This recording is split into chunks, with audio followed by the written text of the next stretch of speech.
جمیل صاحب کا ذکر کیا، جی اس جی کے ساتھ آپ کا وقت گزرا، جہاں آپ نے نثری نظم کی بات کی وہیں چہار خواب کا مطالعہ ہمیں بتاتا جی، ہے، یقیناً چہار خواب ان کی پہلی کتاب تھی۔ یہ مطالعہ ہمیں بتاتا ہے کہ بڑا ہی تازہ کار غزل کو، اور جو پورے انتظام و انصرام اور تمام جو غزل کے لوازمات ہیں، اور پھر جو اس وقت ایک شور بلند ہوا تھا نئی غزل کا، نئے لہجے کا، نئے مضامین کا، جدید غزل کا، کیا ہوا؟ آپ اس پہ ذرا روشنی ڈالیے گا، کیونکہ میری نسل یا میرے قریب کے لوگ اس بات کو نہیں جانتے۔ اس سوال کا جواب ہم ڈھونڈ ہی رہے ہیں، افتخار عارف صاحب نے اس سوال کا جواب نہیں دیا کہ ایک اتنا بھرپور غزل کو یکدم منتقل ہو گیا نثری نظم کی جانب، کون سی ایسی وجہ بنی، یا کون سا ایسا معجزہ ہوا، یا کون سا ایسا دل گرفتگی کا معاملہ ہوا کہ وہ نثری نظم کی جانب آ گئی؟ جی، میں نے اپنے عام عروضی مغالطے جو میری عروض سے متعلق غلط فہمیاں پائی جاتی ہیں، اس میں میں نے 10 مضامین لکھے ہوں، اس میں سے ایک مضمون میں نے یہ آپ کی بات کا جواب دیا ہوا ہے۔ جی، میں عرض کرتا ہوں، قمر جمیل جو ہیں ان سے میرے بہت دیرینہ مراسم۔ معاملہ یہ ہوا، یہ میں نے لکھا ہے، عام عروضی مغالطے میں ہے، کہ قمر جمیل جو ہے نوجوان نسل کو نظم کی طرف بالعموم اور نثری نظم کی طرف بالخصوص تحریک دلوا رہے ہیں۔ تحریک و تشویق تو ان کی یہ ہے، لیکن پھر میں نے بتایا کہ نثری نظم ہونے کے باوجود وہ اتنا پختہ کار شاعر تھا غزل کا کہ وہ اس زمانے میں یہ شعر کہہ رہا ہے کہ ایک پتھر جو دستے یار میں ہے، پھول بننے کے انتظار میں ہے، کہہ رہا ہے، اور آئینے میں پھول کھلا ہے، ہاتھ لگانا مشکل ہے۔ وہ کہہ رہا ہے کہ آنکھیں جو کچھ دیکھ رہی ہیں اس کا دکھانا مشکل ہے، آئینے میں پھول کھلا ہے، ہاتھ لگانا مشکل ہے۔ آگے میں نے لکھا، یہ سب آپ کو اس میں مل جائے گا، ان کے پاس ہے شاید کتاب، ورنہ مل جائے گی ان کو۔ پھر میں نے لکھا کہ وہ خود تو نوجوان نسل کو وہاں لگا رہے ہیں، غزل اتنا بھرپور لکھ رہے ہیں، اور پھر غالب کی اس زمین میں کہ جس کی خواندگی ہی مشکل ہے، آ کے میری جان کو قرار نہیں ہے، اگر کسی کو دے دو تو وہ غزل بھی صحیح سے نہیں پڑھ پائے۔ اس پر جب میں نے تحقیق کی تو صرف 2 شاعروں کے مجھے یہ شعر ملے، انشاءاللہ خان انشا کی اس بحر میں، اس زمین میں نہیں، بحر میں، بحر منصرہ ہے یہ، مطوی مقبون، اس میں ملے، اور فانی بدایونی کی غزل ملی مجھے۔ اور اس کے بعد کیونکہ تحقیق کا آدمی ہوں تو میں تو لگ گیا اس پہ۔ پتہ یہ چلا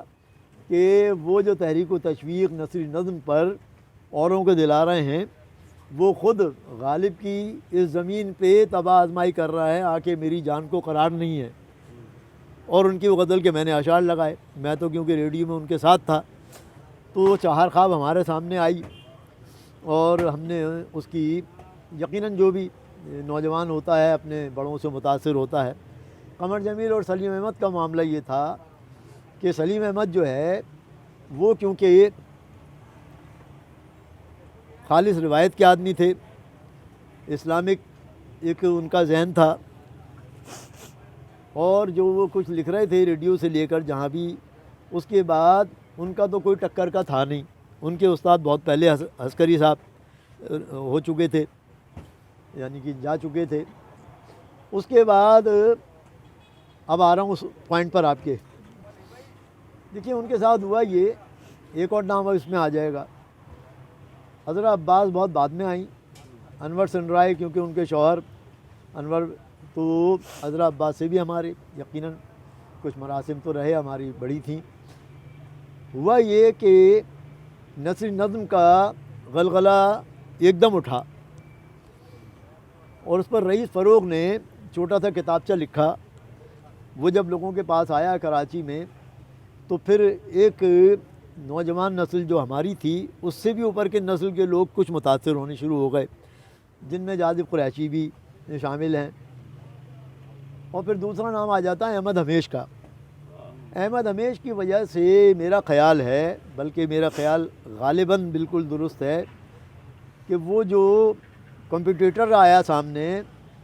یہ کہہ کے کہ بھئی میں نثری نظم کا پائنر ہوں، تو اس کے رد عمل میں قمر جمیل نے بہت سختی کے ساتھ اور بہت ہی، یعنی کہ میں کہتا ہوں کہ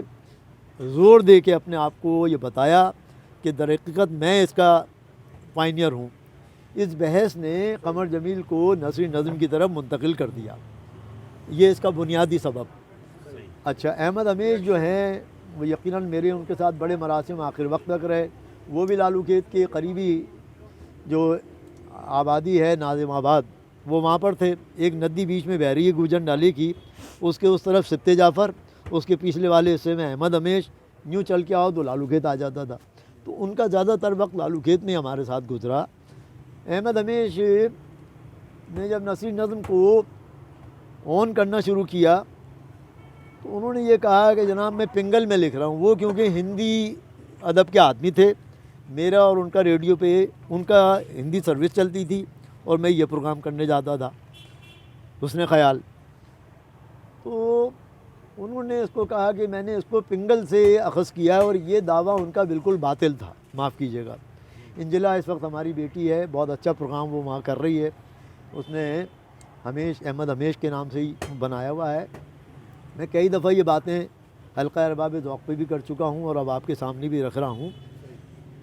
دیکھیے، نثری نظم کا پہلی بات تو یہ ہے کہ فن سے کوئی لینا دینا ہے نہیں۔ جو میرا اپنا تھیسس ہے اردو کا عروضی نظام اور عصری تقاضے، اس میں ایک اور نام اب میں آپ کو بتا دیتا ہوں جو نثری نظم کے پائنیئر ہونے کا دعویٰ کرتے تھے، لیکن وہ دعویٰ باطل ہو گیا۔ وہ دوسرا نام ہے احسن سلیم کا، ٹھیک ہے جناب۔ تو عذرا عباس، احسن سلیم، سارا شگفتہ کو ہم نے سنا، اجڑی سی ایک خاتون سگریٹ پیتی ہوئی، بال بکھرے ہوئے، وہ آ جاتی تھی اور کھوئی سی، تو اس نے تو نثری نظم کو کچھ برتا اور اس سے لوگوں نے کافی انسپریشن لیا، لیکن وہ بہت جلدی چلی گئی، بہت جلدی فاتر العقل ہو گئی اس لحاظ سے کہ جو کچھ ہوا آپ سب کو پتہ ہے، مجھے وہ نام لینے کی ضرورت بھی نہیں ہے، اب وہ مولانا ہوئے ہوئے ہیں۔ ہاں وہی میں کہہ رہا ہوں۔ تو اس کا جو معاملہ تھا اس سے لوگوں نے انسپریشن لیا، لیکن نثری نظم کا کیونکہ فن سے کوئی تعلق ہے نہیں، میں نے اپنے تھیسس میں صرف ایک پیراگراف لکھا ہے کیونکہ وہ عروض پر ہے، تو میں نے اس میں لکھا کہ اس کا کیونکہ فن سے کوئی لینا دینا ہے نہیں اور یہ ابھی معلق ہے، پیر ٹکانے کے لیے اس کو ابھی زمین اگر مل جائے تو پھر اس پہ بات ہو سکتی ہے۔ اور جوش صاحب نے یہ کہا کہ نثری نظم جو ہے ایک بڑے شاعر کے انتظار میں ہے۔ یہ ہے قمر جمیل کا تھوڑا سا جو میں سمجھتا ہوں، جو میں نے دیکھا اپنی نظر سے۔ اس سے اختلاف بھی کر سکتے ہیں آپ، کوئی اور بھی کر سکتا ہے، لیکن میں کیونکہ اپنی بات کر رہا ہوں اور اپنی بات میں کوئی کٹ حجتی یا کچھ بحثی نہیں ہے، میں سمجھتا ہوں یہ ایسا لگا، اور یہ بات پورے کراچی کو معلوم ہے۔ میں کوئی یہ تو آن ایئر جا رہی ہے آپ کی طرف سے، کوئی اس سے اختلاف کرے تو سند اور حوالے دے دے پھر۔ تو نثری نظم پہ میں نے صرف ایک پیراگراف لکھا ہے اپنے تھیسس میں، لیکن میں نے تصدق حسین خالد،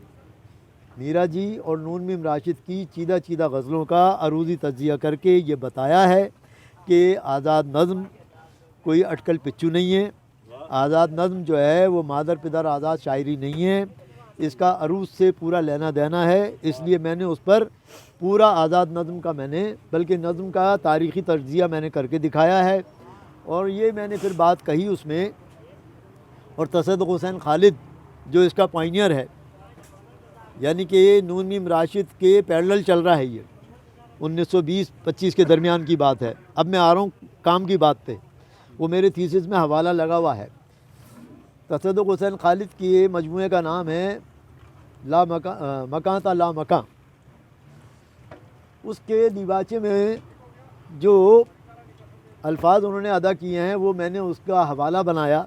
اور اپنے تھیسس میں لگایا، وہ سن لیجئے۔ سریلے بول تو بہت پہلے ہے، عظمت اللہ خان، اس کے بعد یہ جو تصدق حسین خالد آئے ہیں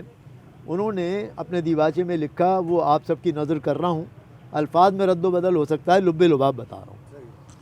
لیکن کم و بیش وہی الفاظ ہیں جو میں بتا رہا ہوں۔ تصدق حسین خالد نے لکھا کہ میں نے آزاد نظمیں جو لکھی ہیں یہ پورے عروضی قواعد کے تحت لکھی ہیں، پہلی بات۔ دوسری بات انہوں نے کہا کہ اگر میرے بارے میں کوئی یہ گمان کرتا ہے کہ میں عروض سے نابلد ہوں تو وہ اپنی اس غلط فہمی کو دور کر لے، میں پورا عروض جانتا ہوں اور میری تمام نظمیں جو ہیں عروض کے تقاضوں پہ پوری اترتی ہیں، اور یہی بات کم و بیش عزیز حامد مدنی نے جدید اردو شاعری پہ جو ان کی کتاب ہے اس میں بھی کم و بیش یہ بات کہی ہے۔ تو آزاد نظم کا تو عروض سے لینا دینا ہے اور اس کے اپنے کچھ قواعد ہیں، لیکن نثری نظم کا کیونکہ اب تک معاملہ ابھی تک کنٹروورسی میں ہی چل رہا ہے تو اس کا عروض سے ابھی کوئی لینا دینا بنتا نہیں ہے، تو اس لیے میں نے اس پہ زیادہ بات نہیں کی۔ اب کوئی بات سب بتائیں۔